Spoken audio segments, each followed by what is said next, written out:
ഇന്ന് ഞാനിവിടെ കാണിക്കാൻ പോകുന്നത് നല്ല തനി നാടൻ ചീനി ഉടച്ചു വെച്ചതാണ്. ചീനി പൊഴുക്ക് നല്ല ടേസ്റ്റ് ഉള്ളതാണ്. നല്ല കുറുകി നല്ല ആവശ്യത്തിന് എരിവും എല്ലാം ഇട്ട് നല്ല ഭംഗിയായിട്ട് ഉണ്ടാക്കി വെച്ച ഒരു കപ്പപ്പുഴുക്കാണിത്.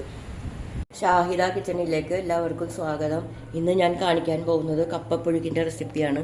അതിനു വേണ്ടി 1 കിലോ കപ്പ എടുത്ത് വെച്ചിട്ടുണ്ട്. അതിന് ചേർക്കണം തേങ്ങ, 1 പിടി തേങ്ങയാണ് ഞാൻ എടുത്തിരിക്കുന്നത്. 2 പച്ചമുളക്, വെളുത്തുള്ളി, ഇഞ്ചി, ചുവന്നുള്ളി, നല്ല ജീരകം, ഇത്രയാണ് എടുത്തിരിക്കുന്നത്.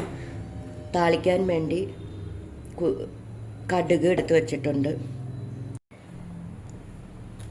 കപ്പയെല്ലാം ഞാൻ വൃത്തിയാക്കി വെച്ചതിന് ശേഷമാണ് തൊലിച്ചത് കാണിച്ചു തന്നില്ല. തൊലിക്കണമെങ്കിൽ ആദ്യം ഈ മേളിലത്തെ റോസ് കനമുള്ള തൊലി വരെ തൊലിച്ചെടുക്കണം.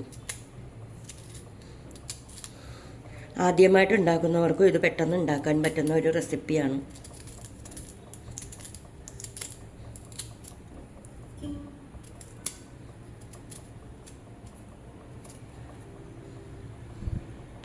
ഇത് നല്ലവണ്ണം കഴുകി വൃത്തിയാക്കി വെച്ചിട്ടുണ്ട്.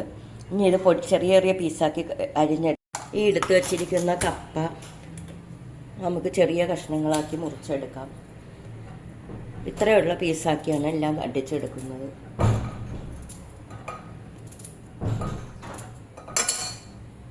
കപ്പ എല്ലാം ഞാൻ ചെറുതാക്കി അരിഞ്ഞു. ഇനി 1 കപ്പ് വെള്ളം ചേർത്ത് ആദ്യം തിളപ്പിച്ചൊന്ന് ഊറ്റിയെടുക്കാം. ആദ്യം കപ്പ ഇങ്ങനെയാണ് ചെയ്യേണ്ടത്. ആദ്യം ഒന്ന് തിളച്ച വെള്ളം എടുത്ത് ഒന്ന് തിളക്കുമ്പോൾ ഒന്ന് ഊറ്റി മാറ്റണം.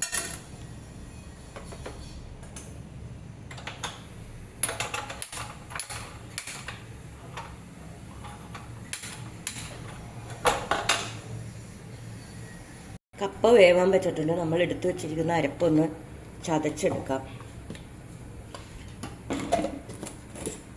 മിക്സിയുടെ ജാറിലിട്ടൊന്ന് ചതച്ചെടുക്കാം.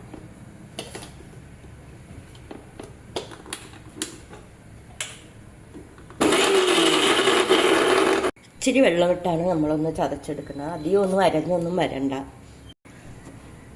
മസാല അരച്ച് വെച്ചിട്ടുണ്ട്, തേങ്ങയും എല്ലാം ഉള്ള കൂട്ട്.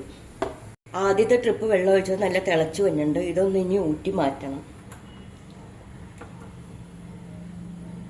ഊറ്റി മാറ്റിയിട്ട് ഇത് പകുതി വേവേ ആയി കാണുള്ളൂ. ഒന്ന് തിളപ്പിച്ച് ഊറ്റിയതാണ് അതിൻ്റെ ഇതൊക്കെ പോകുന്നത്. ഇനി വേറൊരു വെള്ളം ഒഴിച്ച് മഞ്ഞൾപ്പൊടി ഇട്ട് വേവിച്ചെടുക്കാം.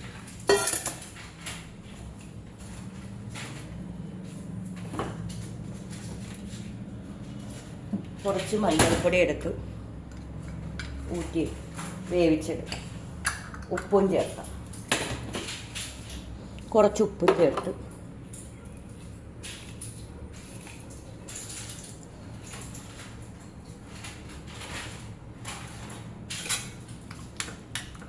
ഇളക്കി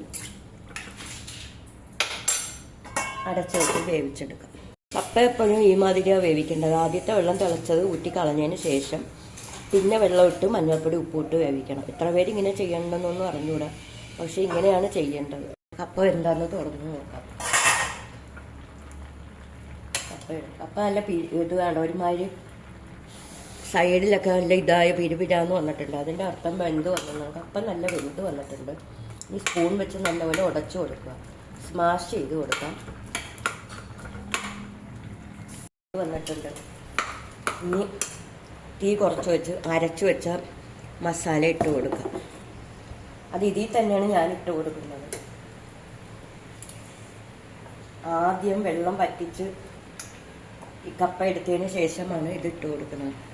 ഫസ്റ്റ് ടൈം ആദ്യം കുറച്ച് വെള്ളം ഒഴിച്ച് നമ്മൾ ഊറ്റിക്കളഞ്ഞില്ലേ, അതുകൊണ്ട് ഇനി അങ്ങനെ ഊറ്റിക്കളയേണ്ട കാര്യമില്ല. അതിൻ്റെ കട്ടൊക്കെ പോയി. ലാസ്റ്റ് ആ മിക്സിയുടെ ജാർ കഴുകിയ വെള്ളം കൂടെ ഒഴിച്ചു കൊടുത്ത് ഒരു 5 മിനിറ്റ് അടച്ചു വെക്കാം. കപ്പപ്പുഴുക്ക് ഇവിടെ റെഡി ആയിട്ടുണ്ട്. ഇനി കുറച്ച് വെളിച്ചെണ്ണ താളിച്ചൊഴിക്കാം. ഒരു ചീനച്ചട്ടി അടുത്ത് വെച്ച്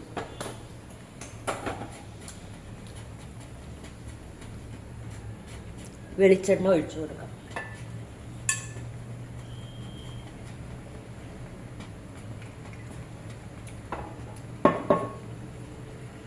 എണ്ണ ചൂടാകുമ്പോൾ കടുക് ഇട്ട് കൊടുക്കാം.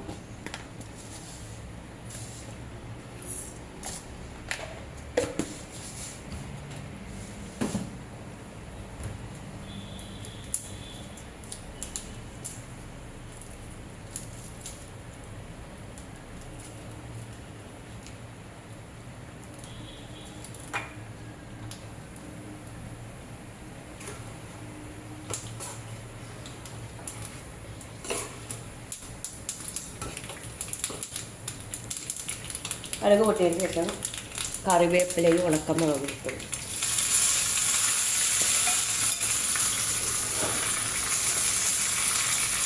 ഇതിലോട്ട് താളിച്ച് ഒഴിക്കും.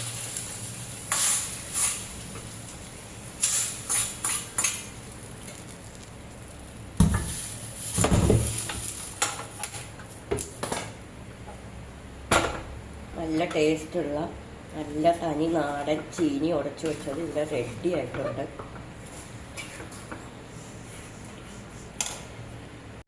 ഈ കപ്പപ്പുഴുക്ക് എല്ലാവരും ചെയ്തു നോക്കി ഇഷ്ടപ്പെടുകയാണെങ്കിൽ ലൈക്ക് ചെയ്യുക, ഷെയർ ചെയ്യുക, കമൻറ്റ് ചെയ്യുക. നിങ്ങളുടെ സുഹൃത്തുക്കൾക്കെല്ലാം ഷെയർ ചെയ്യാൻ മറക്കരുത്. ലൈക്ക് ചെയ്താൽ മാത്രമേ നമുക്ക് ഇനി ഇതുപോലെയുള്ള റെസിപ്പികളൊക്കെ ചെയ്ത് കാണിച്ചു തരാനൊരു പ്രചോദനം കിട്ടുള്ളൂ. എല്ലാവരും എൻ്റെ വീഡിയോ കണ്ടതിന് ശേഷം ലൈക്കും സബ്സ്ക്രൈബും എല്ലാം ചെയ്യണേ. ഇനി നല്ലൊരു റെസിപ്പിയായിട്ട് വരുന്നത് വരെ ബൈ.